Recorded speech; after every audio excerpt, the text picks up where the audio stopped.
My name is Margot Hayes, and I'm 66 years old.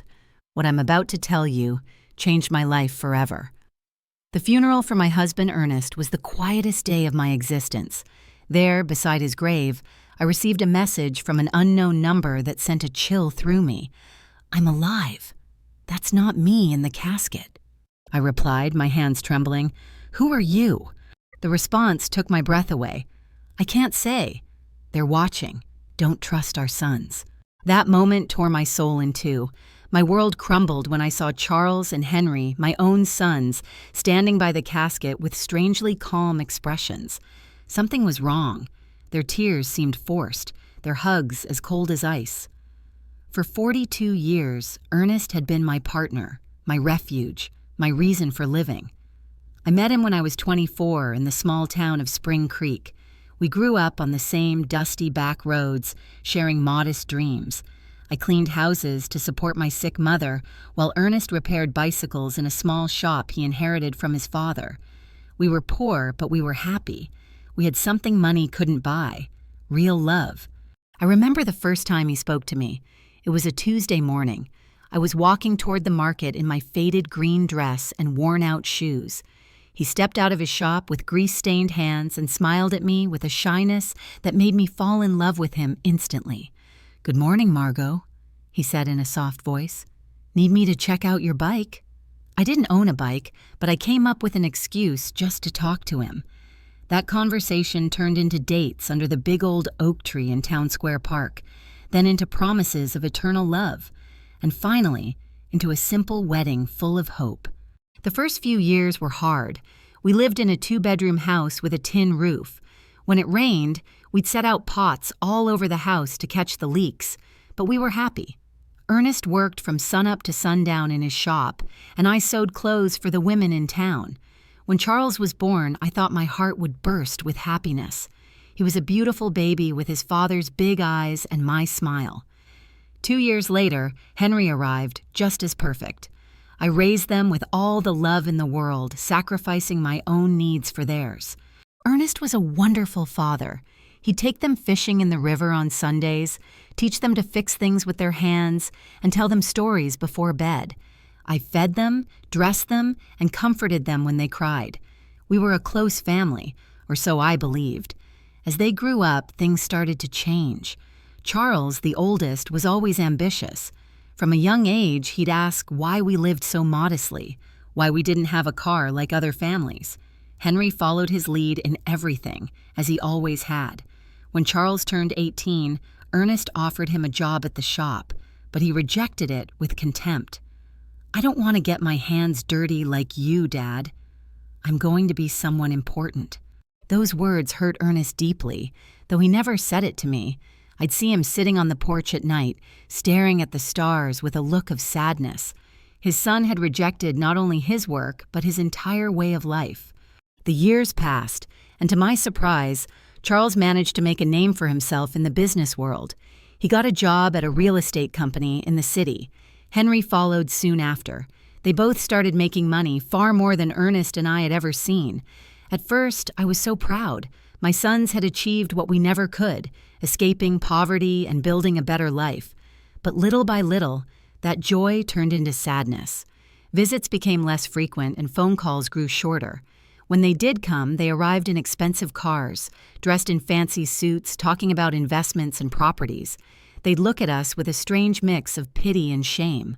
"Mom," Charles said to me during one of their sporadic visits, "you and Dad should move somewhere better. This house is falling apart." He was right, but that house held all our memories. It was where we'd raised our sons, where we'd shared thousands of meals, where we'd grown old together.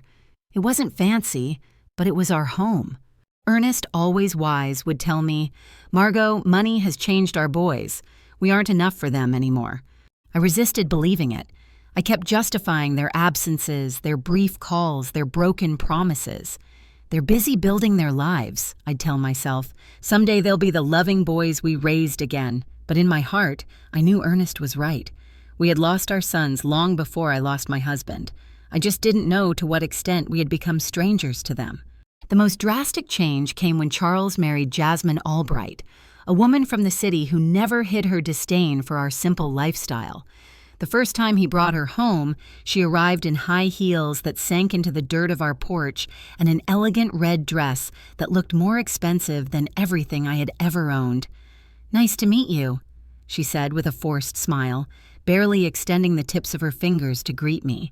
Her eyes scanned our humble home with an expression I couldn't decipher, but that made me feel small. During dinner, Jasmine barely touched the food I had prepared with so much love. She moved the meatloaf around on her plate and cut tiny pieces of chicken, but she ate almost nothing. Charles seemed nervous, constantly apologizing for things he had never been ashamed of before. "Next time, we'll take them out to a restaurant," he whispered to Jasmine, thinking I couldn't hear. But I heard him. Every word pierced my heart like a knife. Henry, for his part, remained single but adopted the same distant attitude as his brother. His visits were limited to special occasions, and even then, he always seemed to be in a hurry to leave. He was constantly on his phone, closing deals, even during our conversations. "Mom, I have to go," he'd always say before it was time. "I have an important meeting early tomorrow." Family Sundays became a distant memory. Christmases grew cold and formal. My sons would bring expensive gifts we didn't need. They'd stay for 2 or 3 hours and then leave with evident relief. Ernest and I grew old alone, comforting each other. He continued to work in his shop, though his hands no longer had the same strength. I continued with my sewing, but my eyes weren't the same. We made do with our small income, proud not to ask for anything from our successful sons. "Do you know what the saddest part is, Margot?" Ernest said to me one night as we drank coffee on the porch. "It's not that they have money, it's that the money has made them believe we aren't important anymore." He was right, as always. My sons hadn't just changed financially, they had changed in their hearts. We were no longer their beloved parents. We were an uncomfortable reminder of a past they wanted to forget. Things got worse when Charles bought a $200,000 house in an exclusive neighborhood in the city. Henry did the same soon after, investing in a luxury condo that cost $150,000. Suddenly, our sons were owners of fortunes we couldn't even imagine. "You should sell this house and move into a retirement community," Jasmine suggested during one of her rare visits. "There are some very nice places for people your age. You'd be more comfortable." The word community hit me like a slap. A retirement community. After 40 years of building our home, after raising these sons with so much love, they wanted to send us to a home. "We don't need a home," Ernest replied with the dignity that always characterized him. "We're fine here in our house." But I saw the expression on Charles's and Henry's faces. They supported Jasmine's idea. To them, we were a burden, a problem to be solved in the most convenient way. It was then that the more direct suggestions began. Charles arrived one day with papers in his hand, documents he had prepared without consulting us. "Dad, Mom," he said with that fake smile he had perfected, "I've been thinking about your future. This house is worth at most $1,000. If you sell it, I can add some money so you can move somewhere better, a better place." To us, there was no place better than the home where we had been happy for decades. But Charles didn't understand that. For him, everything came down to numbers, to monetary value. "Besides," he continued, "I think Dad should retire from the shop. He's already 70 years old. It's time to rest." Ernest looked at him with infinite sadness. "Son, working isn't a burden for me. It's what keeps me alive, what gives meaning to my days." "But you could get hurt," Henry insisted, backing up his brother as he always did. "At your age, an accident would be very dangerous." Their words sounded caring, but I sensed something more behind them, an impatience, an urgency I couldn't fully grasp. The following months were tense. My sons increased the pressure for us to sell the house. They brought real estate agents without telling us. They had it appraised without our permission. They even began to talk about what would be best for everyone. "Look," Charles said to us during one particularly uncomfortable dinner, "Jasmine and I have decided to have kids soon. We'll need help with the expenses. If you sell the house and move to a smaller place, that money could be an early inheritance." An early inheritance? He was asking for our inheritance while we were still alive.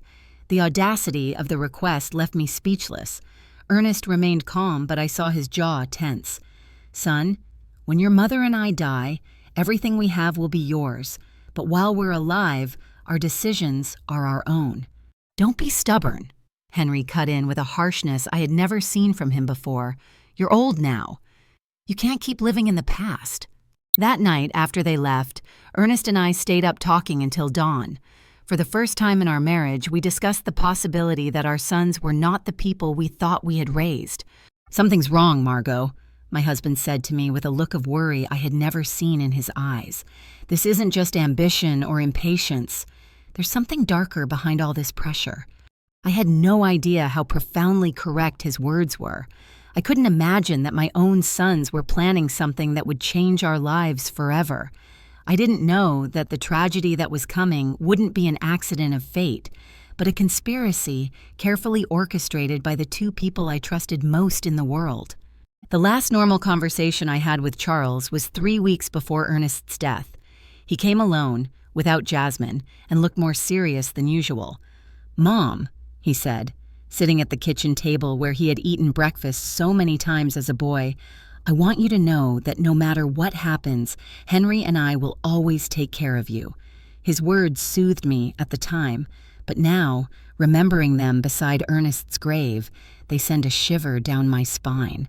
Why did he say, "no matter what happens"? What did he know that I didn't? The accident that changed everything happened on a Tuesday morning. Ernest had left early for the shop, as he had done every day for more than 40 years. I was in the kitchen preparing his favorite lunch, meatloaf and mashed potatoes, when the phone rang with an urgency that sent a chill through me. "Mrs. Hayes," a voice I didn't know asked. "I'm calling from Memorial Hospital. Your husband has been in a serious accident. You need to come immediately." The words blurred in my mind like ink and water.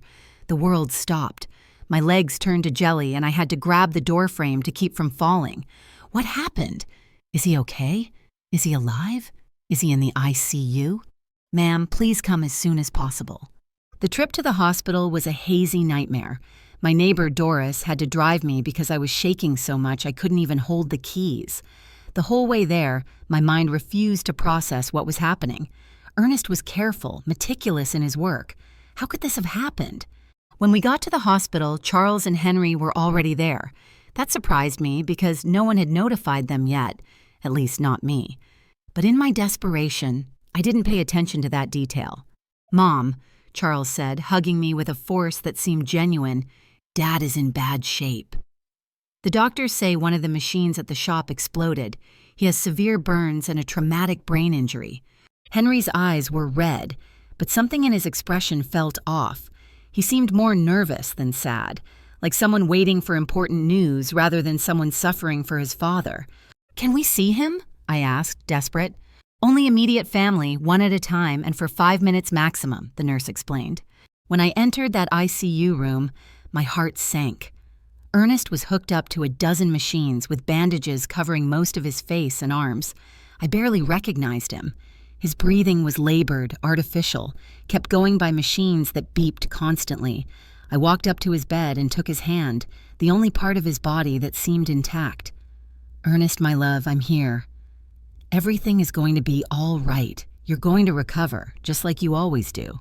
For a moment, I felt a slight squeeze in my hand.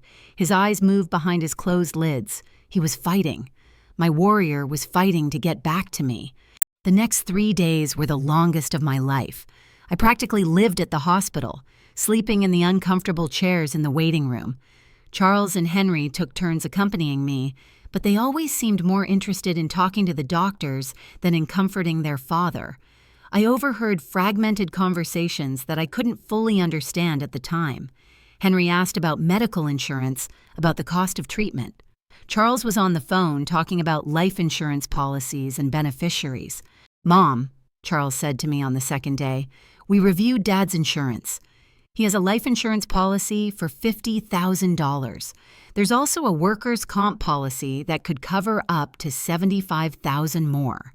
Why was he talking to me about money when Ernest was still fighting for his life? Why was he worried about insurance instead of his father's recovery? "I don't care about the money," I responded harshly. I just want your dad to get better." "Of course, Mom," he said, but I saw something in his eyes that I didn't like. A coldness, a calculator working while his father lay dying. On the third day, the doctors gave us the most devastating news of my life. Dr. Patterson, an older man with a compassionate expression, gathered us in a small office. "Mrs. Hayes," he began softly, "your husband's condition is critical. The burns have become infected, and the head trauma is more severe than we initially thought.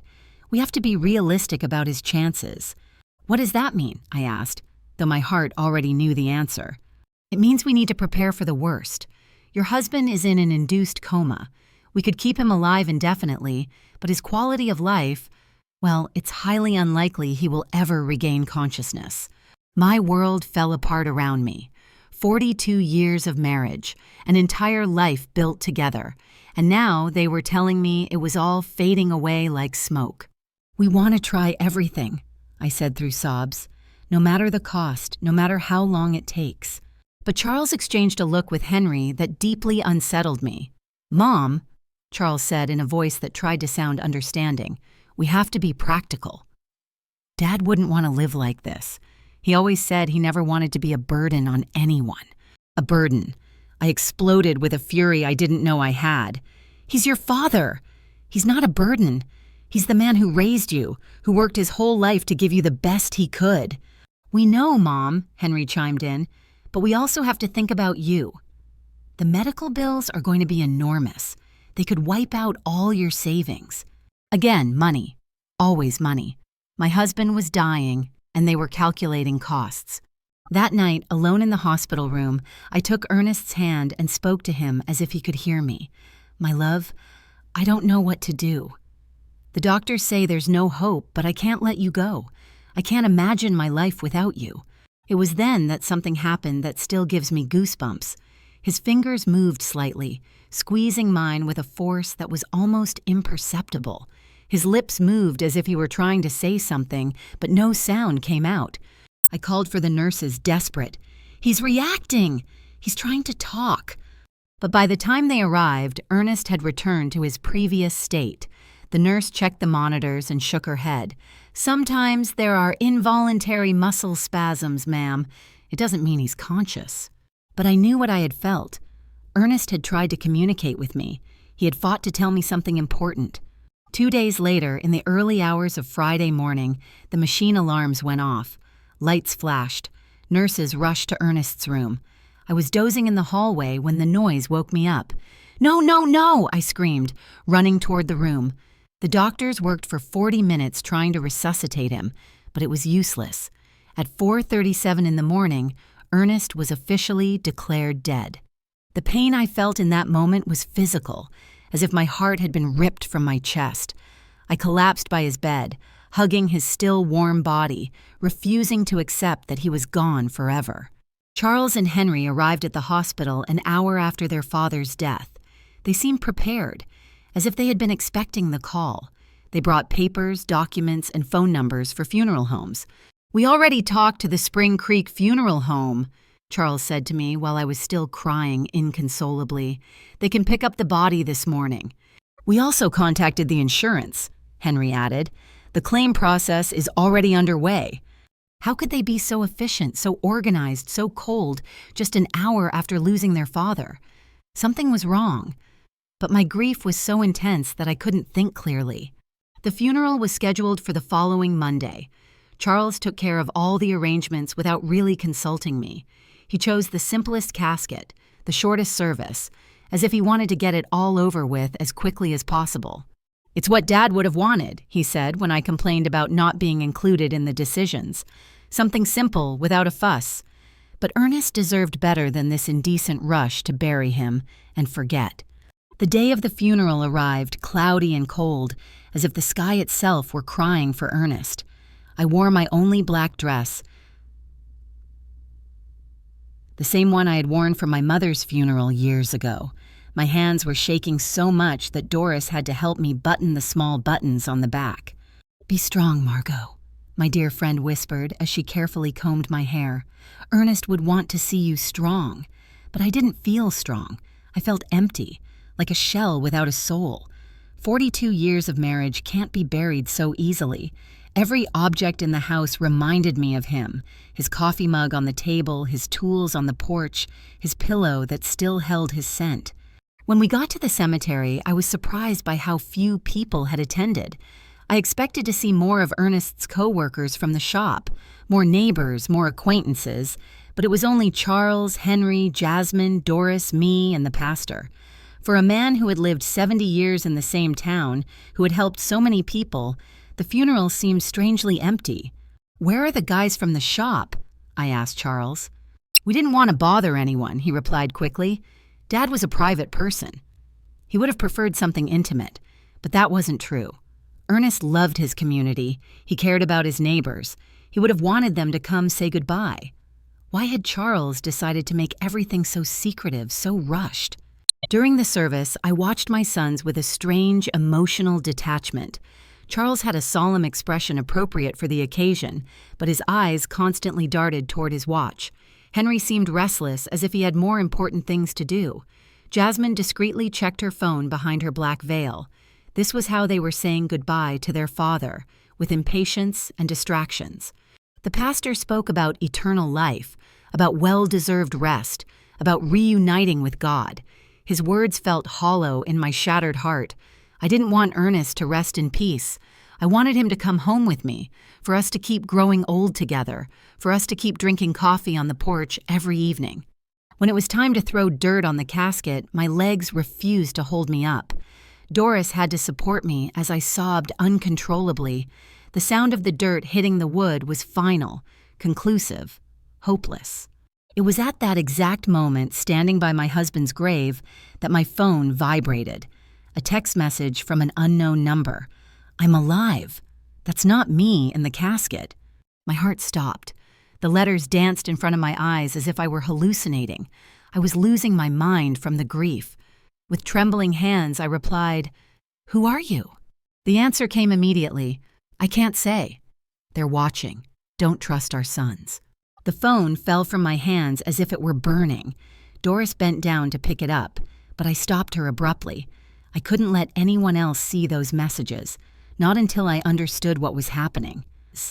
"Are you okay, Mom?" Charles asked, approaching with a worried expression.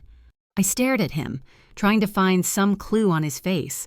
His eyes seemed sincere, but now every gesture, every word, every expression felt suspicious. "I'm fine," I lied, putting the phone in my purse. "I just need to go home." On the way back, I couldn't get those messages out of my head. Was it possible that someone was playing a cruel joke at the worst moment of my life? Or was there really a possibility that Ernest was alive?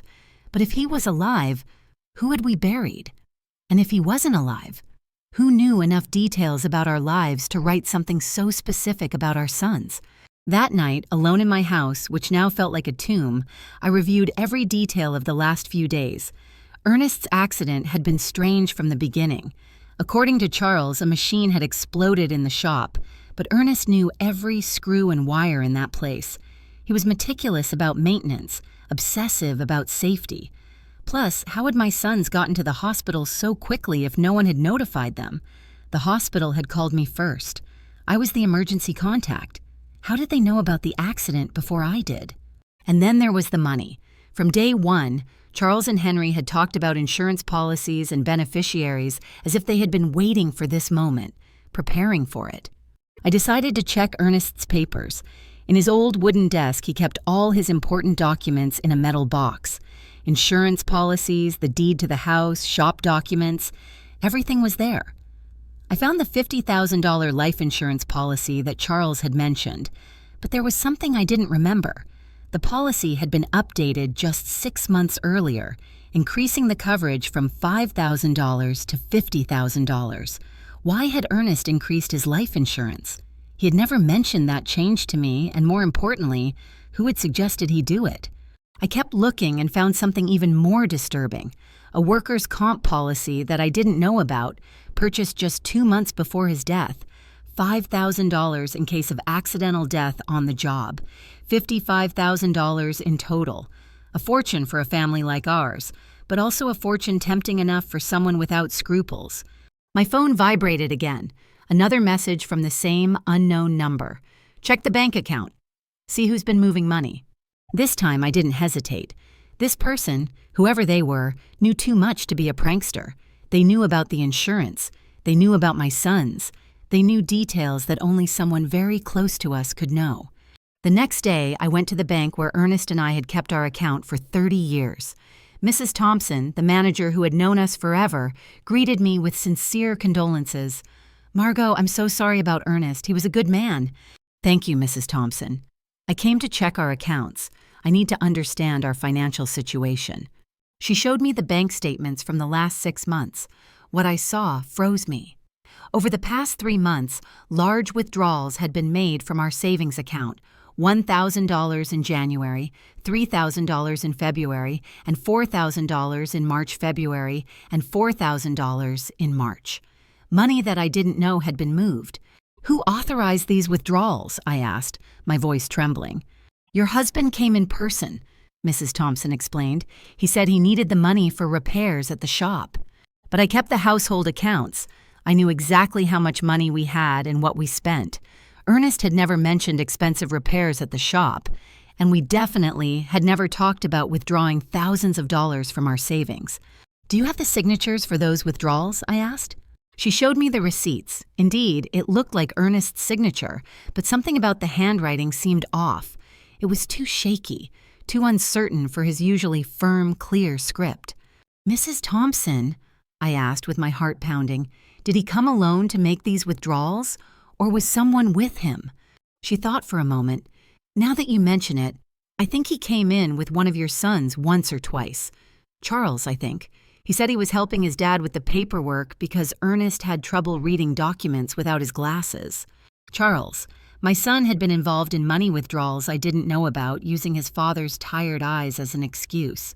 But Ernest saw perfectly well with his glasses, which he never took off during the day. That afternoon, as I looked over the bank receipts again and again, I received another message. The insurance was their idea. They convinced Ernest he needed more protection for you. It was a trap. I could no longer deny the evidence piling up in front of me. The mysteriously increased insurance policies, the unauthorized money withdrawals, Charles's presence in transactions I knew nothing about, his suspicious efficiency in organizing the funeral, his coldness during his father's agony. But the question that terrified me was, if they had really planned Ernest's death, how had they done it? And who was sending me these messages? How did this person know so much about what had happened? The following days became a nightmare of doubt and suspicion. Every one of Charles's smiles, every one of Henry's hugs, every word of condolence felt like a mask hiding something sinister.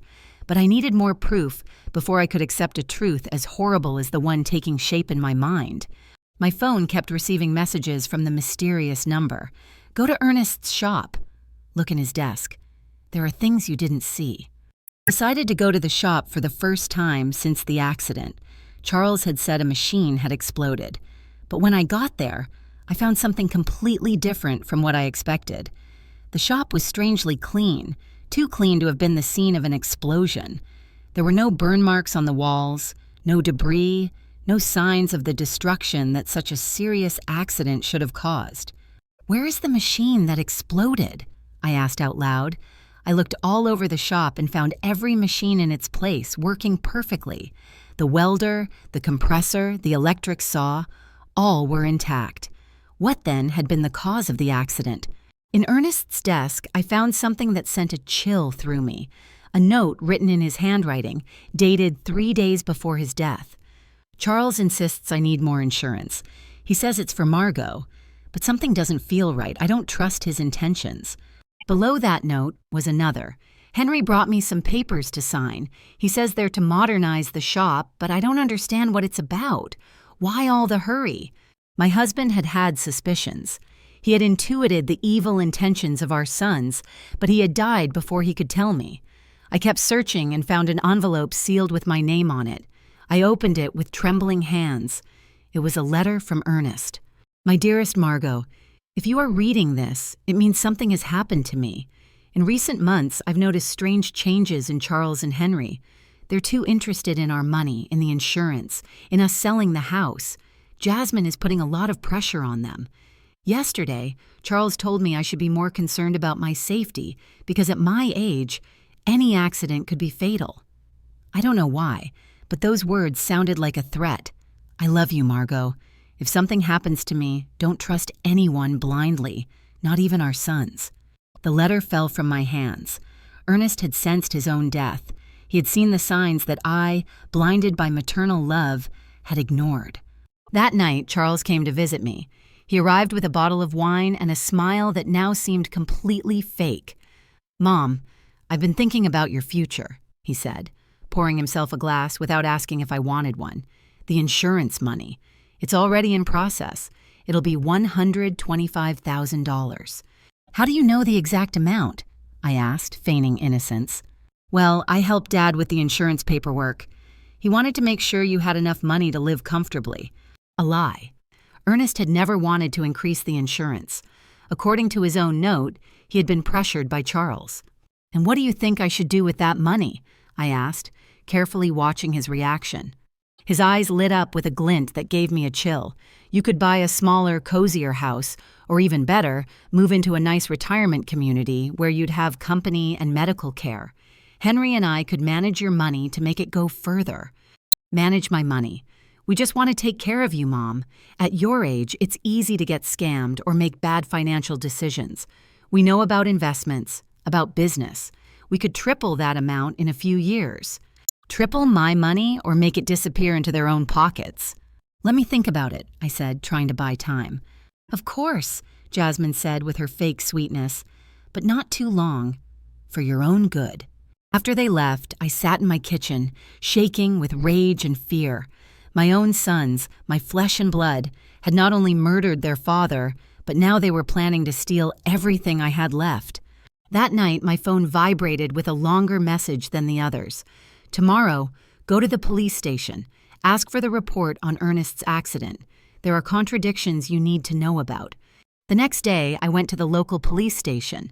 Sergeant O'Connell, who had known Ernest for years, greeted me kindly. "The report on your husband's accident?" he asked with a confused expression. "What accident, Mrs. Hayes?" "From his shop," when the machine exploded. The sergeant checked his files and shook his head. "We don't have any report of an explosion at Ernest's shop here. In fact, we don't have any report of a work accident involving your husband." I felt the world sway under my feet. But my son said it was an accident at the shop. That's why he was in the hospital." "Mrs. Hayes, your husband arrived at the hospital on Tuesday morning, but not from a work accident. According to the medical report I have here, he arrived unconscious with symptoms of poisoning." Poisoning. The doctors found traces of methanol in his blood, a quantity sufficient to cause blindness, brain damage, and eventually death. The hospital should have informed you of this. It hadn't been an explosion. It hadn't been a work accident. Someone had deliberately poisoned my husband. "Why didn't anyone tell me this?" I asked, my voice breaking.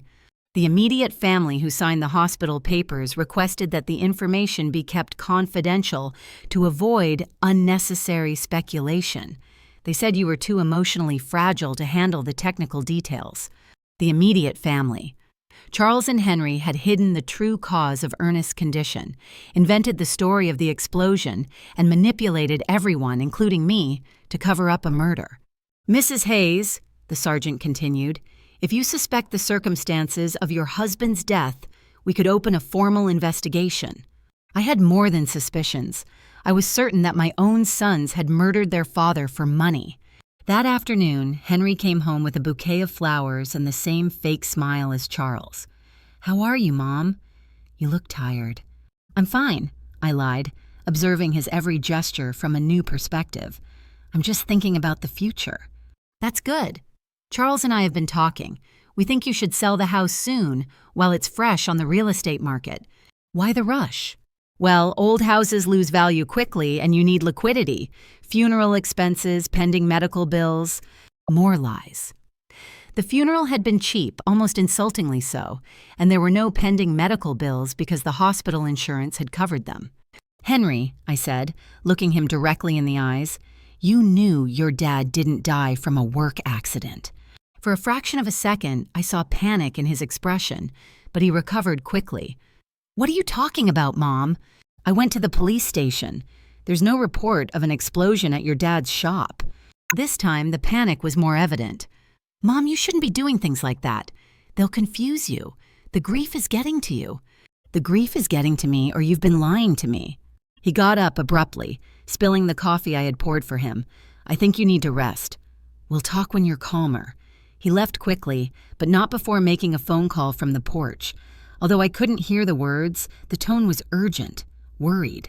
That night, I received the most revealing message yet. They're coming together tomorrow. They're going to try to convince you that you're crazy, that grief is making you imagine things. Don't believe them, and don't take anything they offer you to eat or drink. The mysterious message's prediction came true exactly as it had warned. The next day, Charles and Henry arrived together at my house, accompanied by Jasmine. They had expressions of exaggerated concern and a bag of pastries from the downtown bakery.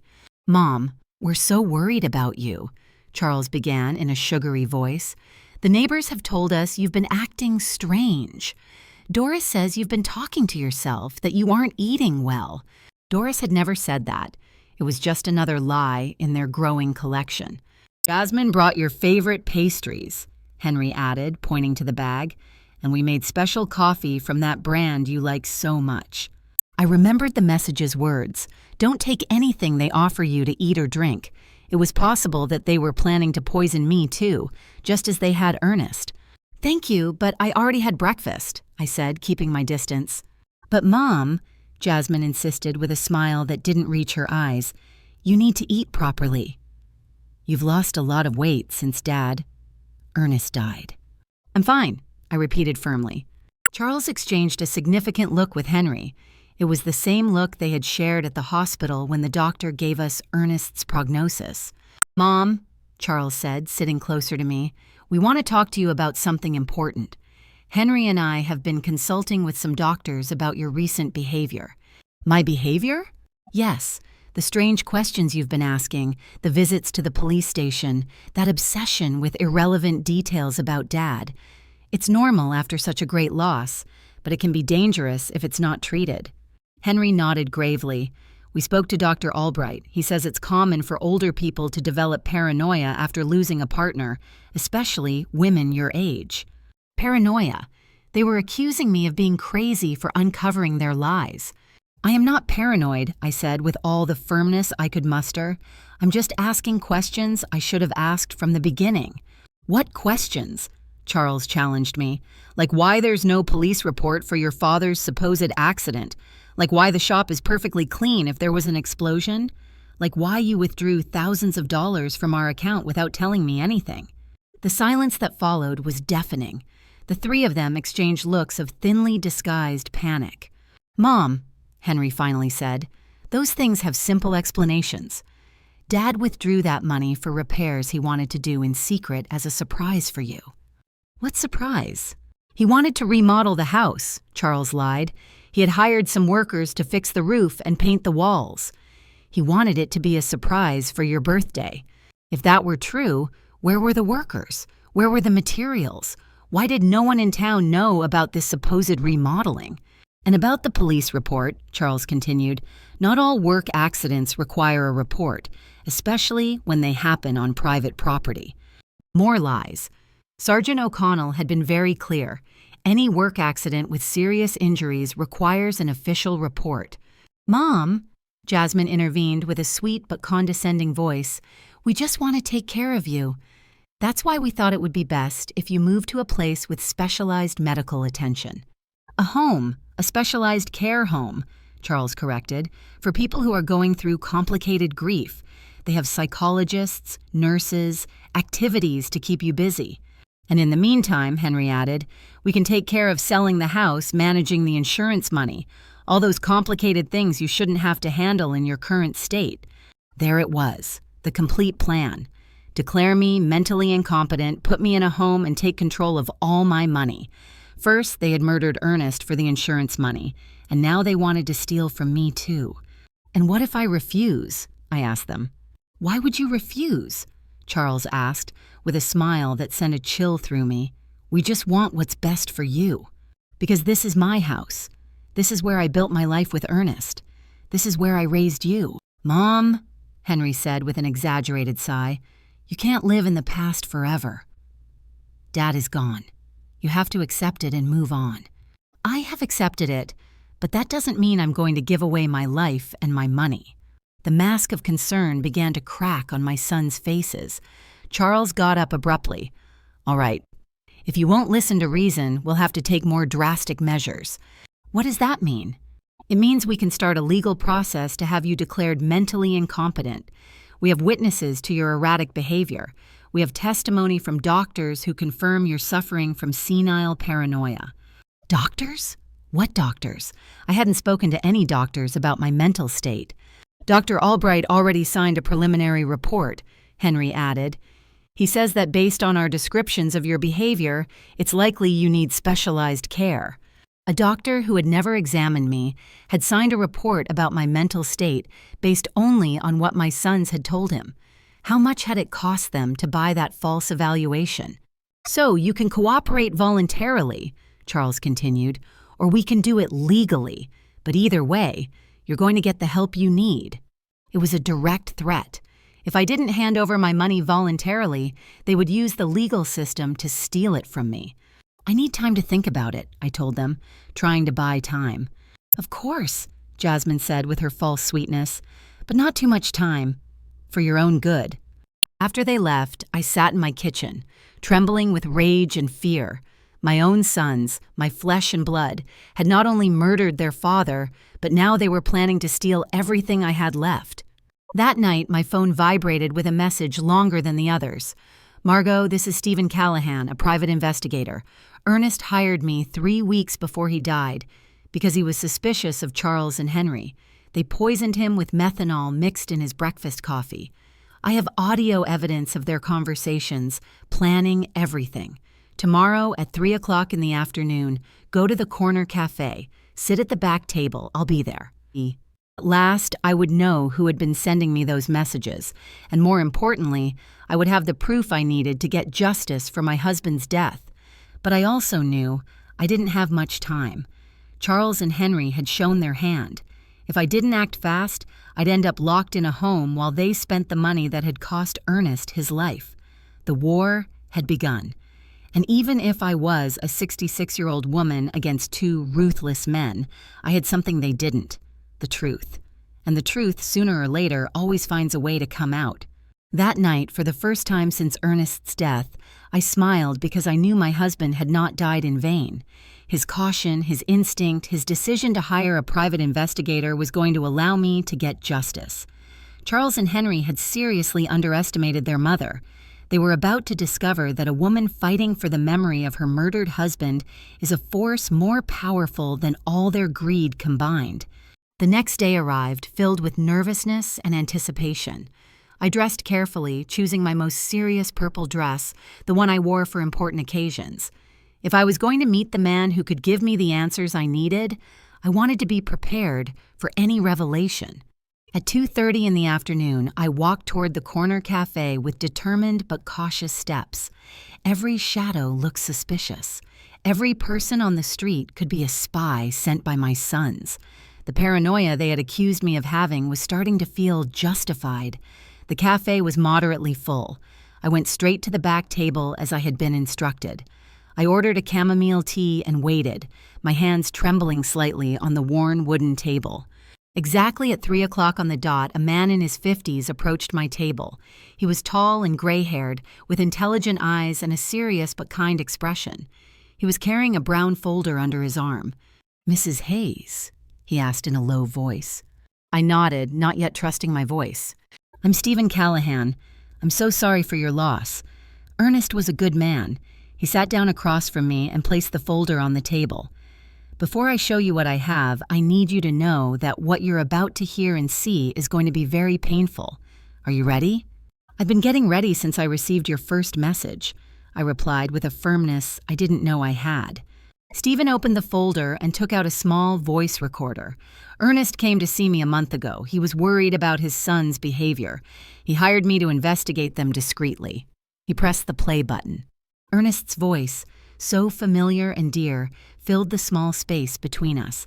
"Stephen, I need you to know that if something happens to me, it won't be an accident. Charles and Henry have been pressuring me to increase my life insurance. Yesterday, Charles brought me papers he said were to better protect Margot.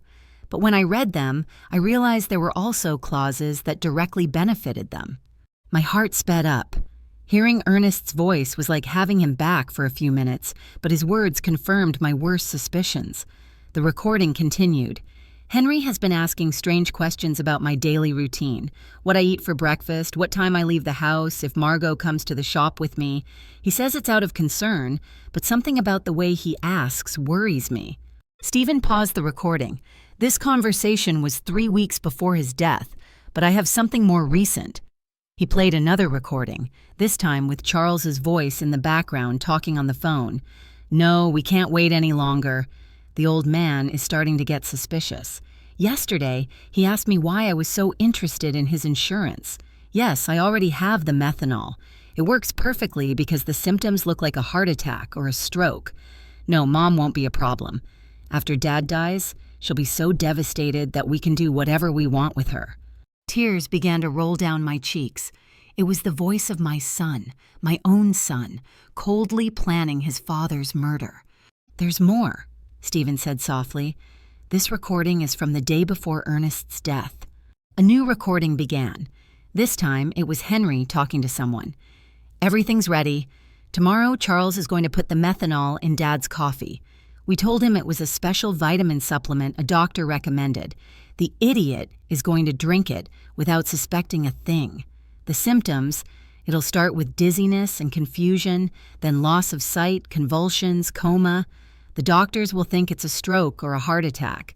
By the time they realize it's poisoning, it'll be too late. My world completely collapsed. Not only had they planned Ernest's murder, but they had executed it with a coldness that terrified me. How was it possible that my sons, the babies I had nursed, the boys I had comforted through their nightmares, were capable of something so monstrous? How did you get these recordings? I asked through my sobs.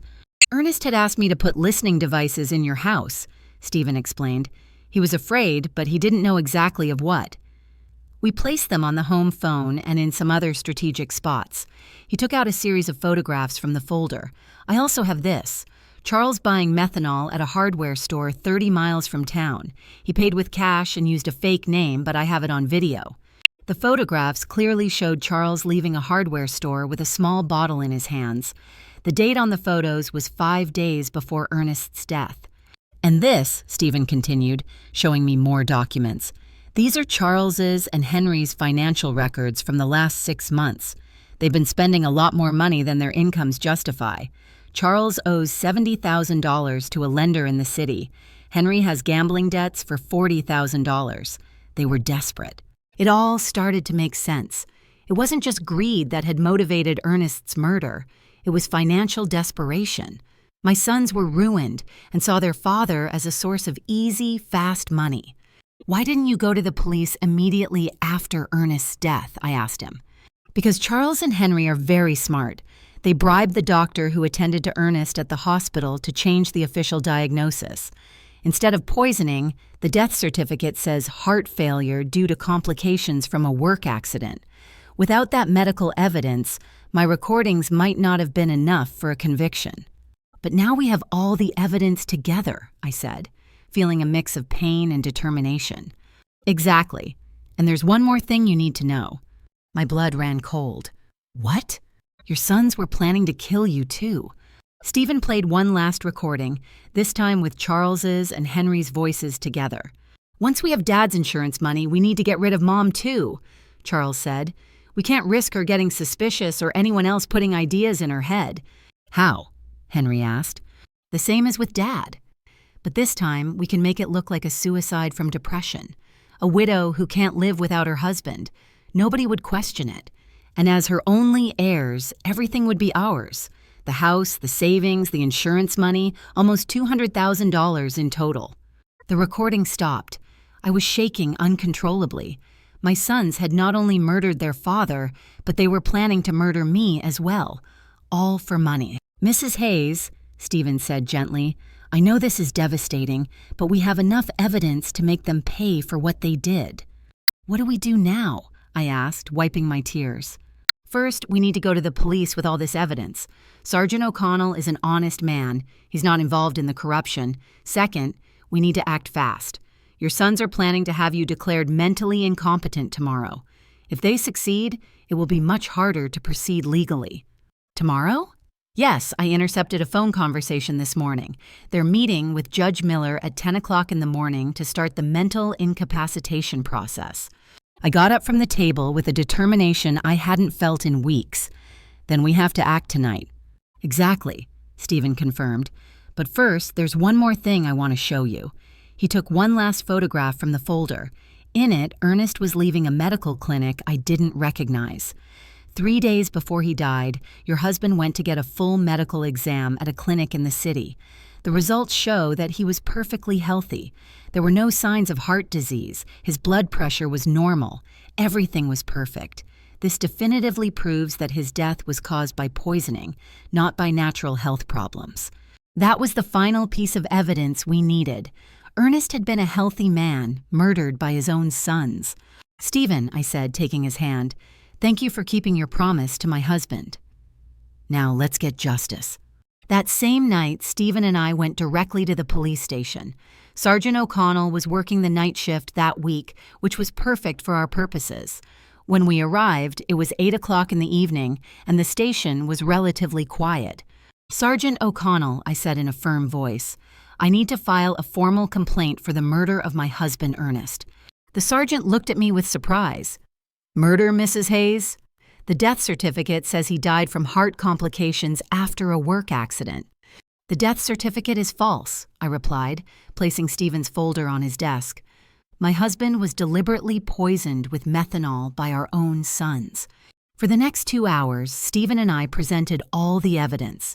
The audio recordings, the photographs of Charles buying methanol, the bank documents showing the unauthorized withdrawals, Ernest's medical results proving his perfect health, and finally, the recorded conversations where my sons confessed to both their father's murder and their plans to kill me.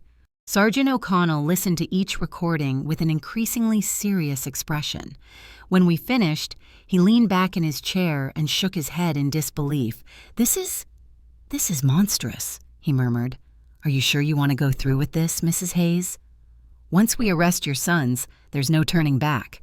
"Sergeant," I replied with all the dignity I could muster, "those men murdered my husband in cold blood for money. They were planning to murder me, too. They are no longer my sons. They are criminals who must pay for their crimes. We'll need the medical examiner to exhume Ernest's body to confirm the presence of methanol," the sergeant explained. "Are you prepared for that?" "Do whatever is necessary," I replied without hesitation. Sergeant O'Connell immediately called the district attorney. Despite the late hour, the seriousness of the case led the DA to come to the station personally. After reviewing all the evidence, he immediately authorized arrest warrants for Charles and Henry. "We'll proceed at dawn," the DA explained to us. "We need to make sure we have all the evidence before they can destroy any additional proof." Stephen walked me home that night. "Are you sure you'll be okay alone?" he asked with concern.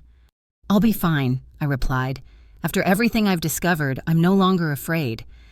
I have justice on my side." I couldn't sleep that night. I stayed up, sitting in the kitchen, looking at the photographs of Ernest we had on the walls. For the first time since his death, I didn't feel only pain. I felt a strange mix of sadness and satisfaction, knowing that justice for his murder was coming soon. At 6 o'clock in the morning, my phone rang. It was Charles. "Mom, you need to come to Henry's house right away." "Something terrible has happened." "What happened?" I asked, feigning concern. "It's better if I explain it in person. Please come quickly." I knew it was a trap. After hearing the recordings the night before, I knew they were planning to move up their plans to get rid of me. But I also knew the police were already on their way to arrest them. "I'm on my way," I lied. Instead of going to Henry's house, I stayed in my kitchen, waiting. At 7:30 in the morning, I saw from my window as several police cars headed toward my sons' houses in different directions. My phone rang repeatedly for the next hour. First Charles, then Henry, both with increasingly desperate voices asking where I was, but I didn't answer any calls. At 9 o'clock in the morning, Sergeant O'Connell knocked on my door. "Mrs. Hayes, we've arrested Charles and Henry. They are in police custody, charged with first-degree murder and conspiracy to commit murder." I felt my legs tremble, but this time it wasn't from fear. It was from relief. "How did they react?" I asked. Charles denied everything at first, but when we played the recordings for him, he collapsed. Henry tried to escape through the back window of his house. We had to chase him for 6 blocks. That afternoon, Jasmine came to see me. She arrived sobbing, pleading, completely different from the cold, calculating woman I had known. "Mrs. Hayes, please, you have to drop the charges against Charles. He's not bad. He was just desperate because of his debts. This is my fault, too. I pressured him a lot to find money." I looked at her without a trace of compassion. "Jasmine, your husband poisoned my husband. He was planning to murder me, too. There is no explanation or justification for that."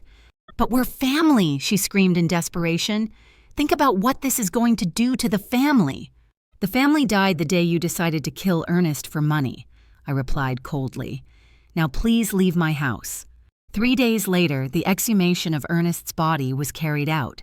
The lab results confirmed exactly what Stephen had discovered: lethal levels of methanol in his system, enough to cause all the symptoms he had experienced before his death. The case became a sensation throughout the town. No one could believe that 2 sons had murdered their own father for money. The local newspapers called it the cruelest crime of the decade. Over the following weeks, more details came to light during the investigation. Charles really owed $70,000 to illegal lenders who had started threatening him with violence. Henry had lost $40,000 in underground gambling dens and was also facing threats. They had seen Ernest's life insurance money as their only salvation, but their greed had led them to increase the policies so dramatically that it had aroused their own father's suspicion. We also discovered that the doctor who had falsified the death certificate had received $5,000 in cash from Charles. He was also arrested for obstructing justice and falsifying official documents. Stephen explained all the details of the plan Ernest had made with him. "Your husband was smarter than his sons believed. He knew something bad was coming, but he didn't know exactly what. He hired me not only to investigate Charles and Henry, but also to protect you if something happened to him." "Did he know they were going to kill him?" I asked. "Not exactly," Stephen said, "but he suspected his life was in danger. That's why we installed the recording devices. That's why we documented everything. He wanted to make sure that if something happened to him, the truth would come to light. My Ernest, even in his final days, had been protecting me. He had anticipated our son's betrayal and had taken steps to ensure that justice would prevail." The trial was scheduled to begin in 2 months. Both Charles and Henry faced charges of first-degree murder, which in our state carried a sentence of 25 years to life. The day of the trial arrived after 2 months of intense legal preparation. The courtroom was completely full. Reporters from several regional newspapers had come to cover what was already known as the case of the killer's sons. The whole town was there: neighbors, former co-workers of Ernest, even people I barely knew but who wanted to witness this historic moment of justice. I wore my best black dress, the same one I had worn for our wedding so many years ago, but which now represented mourning and dignity. Stephen accompanied me, sitting by my side throughout the entire process. His presence gave me the strength to face what would be the most difficult day of my life. Charles and Henry entered the courtroom in handcuffs, dressed in orange prison jumpsuits. Seeing my sons like that broke my heart one more time, but I no longer felt pity for them. I only felt a deep sadness for the moral death they had chosen long before they physically murdered their father. The prosecutor presented the case with devastating precision. One by one, the recordings were played for the court. The silence was absolute every time the voices of Charles and Henry were heard, coldly planning Ernest's murder. When the prosecutor played the recording where they planned to kill me, too, several people in the audience gasped in horror. One elderly woman got up and left the courtroom crying. I couldn't blame her. It was difficult to process such cruelty. "Ladies and gentlemen of the jury," the prosecutor said during his opening statement, "this is not an ordinary case of family greed. This is a case of cold and calculated premeditation, where two men decided to murder the father who had raised them with love and sacrifice, simply because they needed money to pay off their gambling debts and irresponsible loans. Charles's and Henry's lawyers tried to present a defense based on desperate circumstances and external influences, but the evidence was overwhelming. The recordings didn't lie. The bank documents didn't lie. The forensic evidence of the methanol in Ernest's body didn't lie. When it was my turn to testify, I walked to the stand with trembling legs but a clear mind. I had been waiting for this moment for months. "Mrs. Hayes," the prosecutor asked me, "can you tell us what your relationship was like with your sons before your husband's murder?" "I thought I had a good relationship with them," I replied, looking directly at Charles and Henry. "I raised them with love. I sacrificed everything for their well-being. Their father worked from sunup to sundown to give them the best we could. I never imagined that love and sacrifice would become the reason for his murder." "At any point, did you suspect they could harm your husband?" "No. That is the most painful part of all this. I trusted them completely. When they told me Ernest had an accident at his shop, I believed them. When they organized the funeral so quickly, I thought they were being efficient in their grief. I never imagined they were covering up a murder." Charles lowered his head during my testimony. Henry looked at me defiantly, but I saw tears in his eyes. Too late for tears, too late for regret. The most dramatic moment of the trial came when the prosecutor decided to play the full recording of the conversation where they planned my own murder. Charles's voice filled the courtroom. "Once we have Dad's insurance money, we need to get rid of Mom, too. We can't risk her getting suspicious." A murmur of horror swept through the audience. Several people turned to look at me with expressions of disbelief and compassion. "How did you feel when you heard this recording for the first time?" the prosecutor asked me. "I realized that I had lost my two sons long before I lost my husband," I replied, my voice cracking but firm. "The babies I nursed, the children I comforted in their nightmares, had died and been replaced by two strangers capable of any cruelty for money." The defense tried to cross-examine me, suggesting that maybe I had misinterpreted my son's intentions, that maybe the grief had made me exaggerate the evidence, but the recordings spoke for themselves. Stephen also testified, explaining in detail how Ernest had hired him because he was afraid of his own sons. He described every step of the investigation, every piece of evidence collected, every recorded moment that revealed the truth. The medical examiner presented the results of the exhumation, confirming the lethal presence of methanol in Ernest's body. He explained how this poison acts slowly, causing exactly the symptoms my husband had experienced before he died. After 3 days of devastating testimony, the closing arguments arrived. The prosecutor was crushing. Charles and Henry are not victims of circumstances. They are predators who saw their own parents as financial obstacles that had to be eliminated. They planned, executed, and covered up Ernest's murder, and were planning to do the same to Margot. They don't deserve compassion. They deserve justice. The jury deliberated for 6 hours. When they returned, the silence in the courtroom was absolute. I could hear the beating of my own heart as the judge read the verdict. In the case of the state versus Charles Hayes and Henry Hayes on the charge of first-degree murder of Ernest Hayes, we find the defendants guilty. The courtroom erupted in murmurs and exclamations. Charles collapsed in his chair, finally comprehending the magnitude of what he had done. Henry remained rigid, staring straight ahead with no expression. On the charge of conspiracy to commit murder against Margot Hayes, we find the defendants guilty. The judge proceeded immediately to the sentencing. Charles Hayes and Henry Hayes, for the premeditated murder of your father and the conspiracy to murder your mother, I sentence you to life in prison without the possibility of parole for 30 years. When I heard those words, I felt a gigantic weight lift from my shoulders. Justice. Finally, there was justice for Ernest. After the trial, many people came up to hug me and express their support. Doris cried with me, not from sadness, but from relief. "Margot, Ernest can rest in peace now," she whispered to me. That night, I returned to my house, which now felt different. It was no longer a place of pain and betrayal. It was my home again, the place where Ernest and I had been happy for 42 years. Stephen came to visit me a week after the trial. "How do you feel?" he asked me. "At peace," I answered honestly. "For the first time since Ernest's death, I sleep soundly.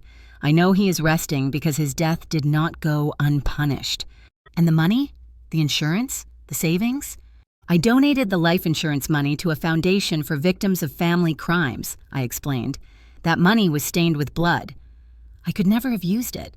My personal savings are enough to live modestly for the rest of my days." 6 months after the trial, I received a letter in the prison mail. It was from Charles. "Mom, I know I don't deserve your forgiveness, but I need you to know that I regret everything. The money, the debts, the desperation, they blinded us. We lost all humanity. Henry and I destroyed the most loving family in the world for money that we didn't even get to enjoy. Tomorrow, I will commit suicide in my cell. I can't live with what we did. Take care, Mom.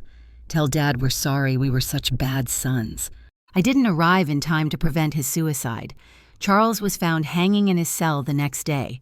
Henry, upon learning of his brother's death, suffered a complete nervous breakdown and was transferred to the prison psychiatric hospital. Today, 2 years after the trial, I live peacefully in my small house. I have converted Ernest's shop into a garden where I grow flowers to take to his grave every Sunday. Stephen has become a close friend, visiting me regularly to make sure I'm okay. Sometimes the neighbors ask me if I miss my sons. The answer is complicated. I miss the children they were, but those children died long before Ernest did. The men they became were not my sons. They were strangers who shared my blood, but not my heart. I have learned that true family is not defined by blood, but by love, loyalty, and mutual respect. Ernest was my true family for 42 years. The friends who supported me during the trial are my family now. Justice did not bring Ernest back, but it gave me peace. And on quiet nights when I sit on the porch where we so often drank coffee together, I swear I can feel his presence, proud of me for being strong enough to do the right thing, even when it meant losing my sons forever. 5 years have passed since that terrible day in the cemetery when I received the first message that changed my life forever. Today, I am 71 years old, and my completely white hair reflects all the storms I have faced and overcome. But my eyes, my dear friend Doris tells me, shine with a peace they didn't have before. The house where Ernest and I built our dreams is still my refuge. I have made some improvements with the money I had saved. I painted the walls a soft yellow, Ernest's favorite color, and I turned his old shop into the most beautiful garden in the neighborhood. Red roses, white carnations, sunflowers that always seek the sun, just as he taught me to do during our most difficult years. Stephen Callahan became more than just the investigator who helped me get justice. He became my chosen family. He comes to visit me every Wednesday afternoon, and we drink coffee on the porch while he tells me stories about his other cases. He sometimes asks me if I regret reporting my own sons, if it wouldn't have been better to keep the secret and live with the lie. Never, I always answer. The truth hurts, but lies kill the soul. The foundation I established with the life insurance money has become something bigger than I ever imagined. The Ernest Hayes Foundation for Victims of Family Crimes now helps dozens of families every year who have gone through tragedies similar to mine. We have psychologists, lawyers, and private investigators all working so that no other family has to suffer in silence what I suffered. 6 months ago, a 40-year-old woman came to see me. Her name was Eleanor, and she suspected her brother had murdered her mother for the inheritance. Her story was painfully similar to mine. Greedy relatives, pressure to sell properties, strange behavior after the death. The foundation provided her with a private investigator, free legal advice, and psychological support throughout the process. When her brother was convicted of murder 3 months later, Eleanor came to hug me, crying, "Mrs. Hayes, you saved my life. If you hadn't had the courage to report your own sons, I never would have had the courage to report mine." Those are the moments that remind me why all the pain I went through was worth it. Henry is still alive, though he is no longer the same man I knew. After Charles's suicide, his mind completely broke. The doctors say he lives in a constant state of guilt and paranoia, believing that Ernest comes to visit him every night to scold him for the murder. He has tried to commit suicide 3 times, but the prison guards keep him under constant surveillance. I receive letters from him occasionally. They are incoherent, full of desperate apologies and pleas for forgiveness. At first, I read them, looking for some trace of the son I raised with so much love. But then I realized that reading those letters only reopened wounds that had already healed. Now I keep them unopened in a shoebox. Maybe someday I'll read them. Maybe not. I have the right to protect my peace of mind. Jasmine disappeared from town immediately after the trial. Someone told me she moved to the city and changed her name. I don't blame her. Carrying the last name of a murderer must not be easy. Sometimes I wonder if she knew what Charles was planning, if she was a silent accomplice to Ernest's murder. But those questions belong to the past, and I have learned to live in the present. The town of Spring Creek will never forget the case. It has become a local legend, a story that parents tell their children as a warning about greed and betrayal. Some see me as a hero, others as a cruel woman who sent her own sons to prison. I don't care what they think. I know the truth, and the truth has given me the peace I needed. My health remains surprisingly good for my age. The doctor says it's because I was finally able to free myself from the stress and sadness I was carrying. The body heals when the heart finds peace, he explained during my last checkup. Sunday mornings are my favorite. I cut fresh flowers from my garden and walk to the cemetery to visit Ernest's grave. His headstone now has an inscription that I had engraved after the trial. Ernest Hayes, beloved husband, betrayed father, honorable man. His love was stronger than his death. I tell him everything that has happened during the week. I talk to him about the foundation, about the families we have helped, about the thank you letters I receive from people who found justice thanks to our story. I swear I can feel his approval in the wind that moves the leaves of the nearby trees. "Do you know what's strangest, my love?" I said during my last visit. "I no longer feel pain when I think of Charles and Henry. I only feel pity. Pity because they had all the love in the world and they chose hate. They had a family that adored them and they chose betrayal.